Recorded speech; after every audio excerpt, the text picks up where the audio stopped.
Hello, everyone. I'm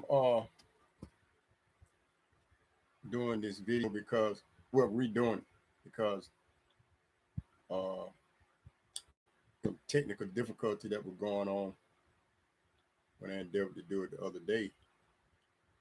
Anyway, I want to talk to you young brothers about the gruesome and horrendous crime that you all are carrying out.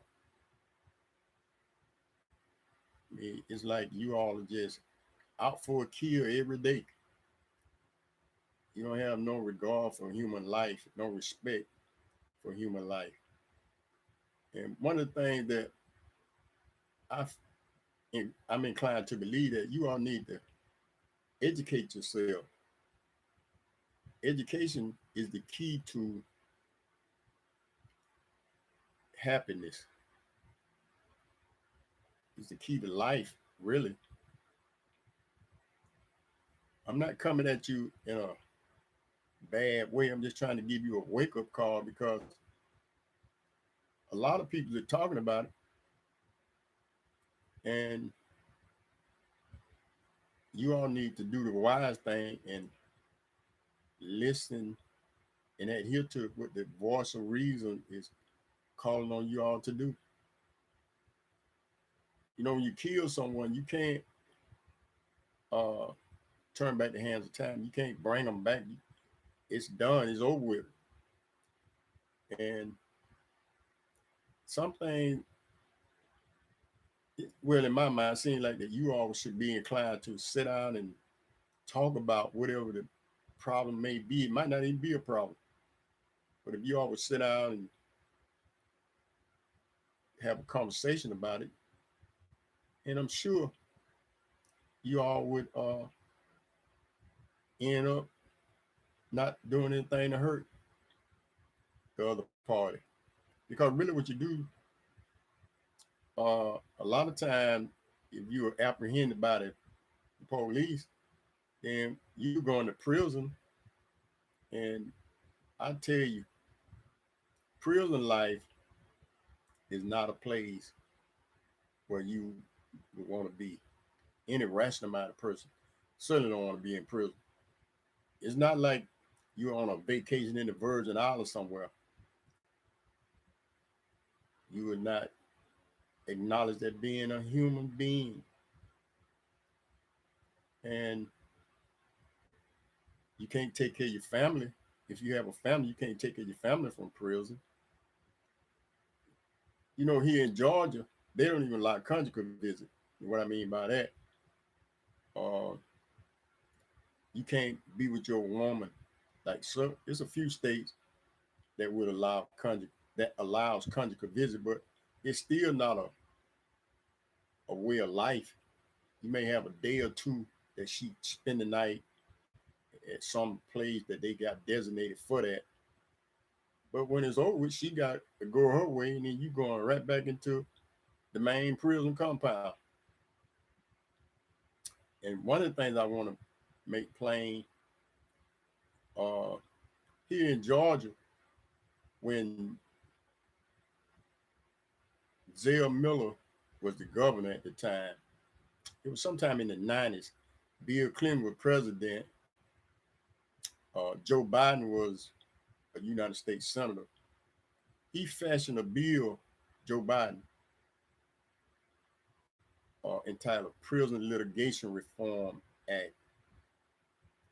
Now, if you look at that word reform, it's supposed to be about something that's not so good. It's supposed to be about making changes for the betterment of something. But it was taken out of context, misrepresented. Prison Litigation Reform Act, he came up with one of the clauses was three strikes you out law. And what I mean by three strikes you out, if you get convicted for a third offense, it's out. You're out, meaning that you're gonna get life without parole, even for some petty crime like marijuana, selling marijuana.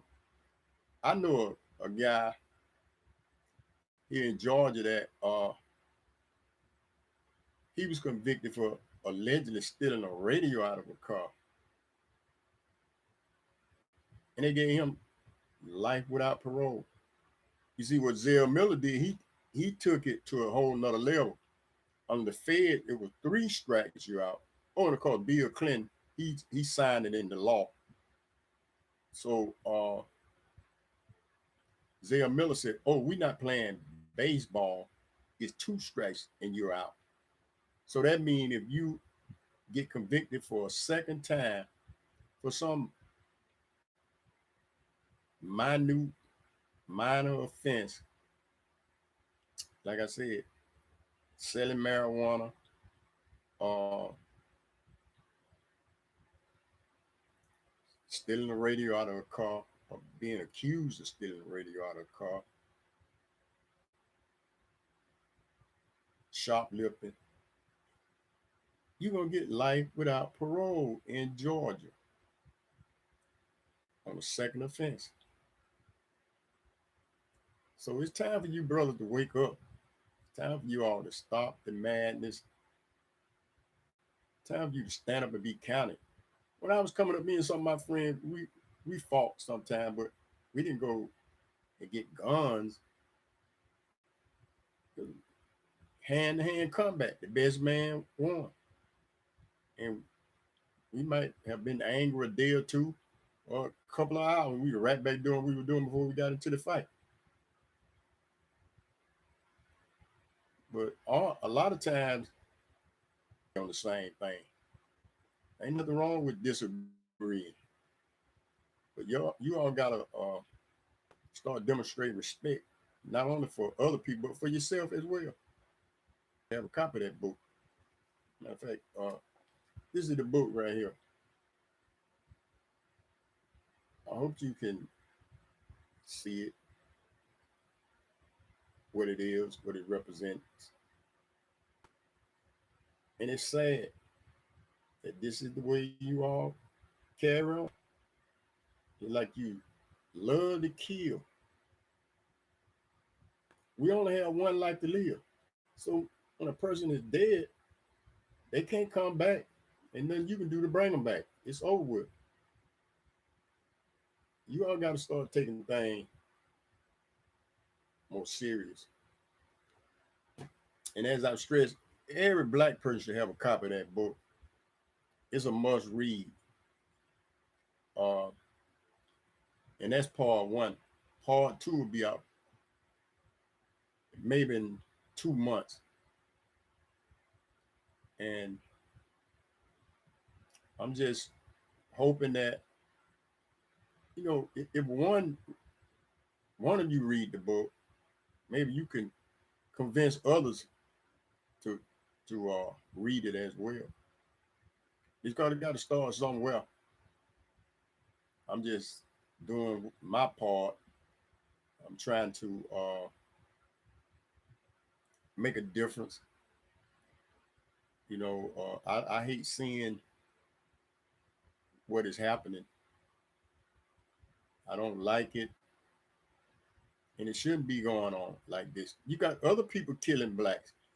If you got racist Caucasian white folk killing blacks, and other races killing blacks, then the black on black thing.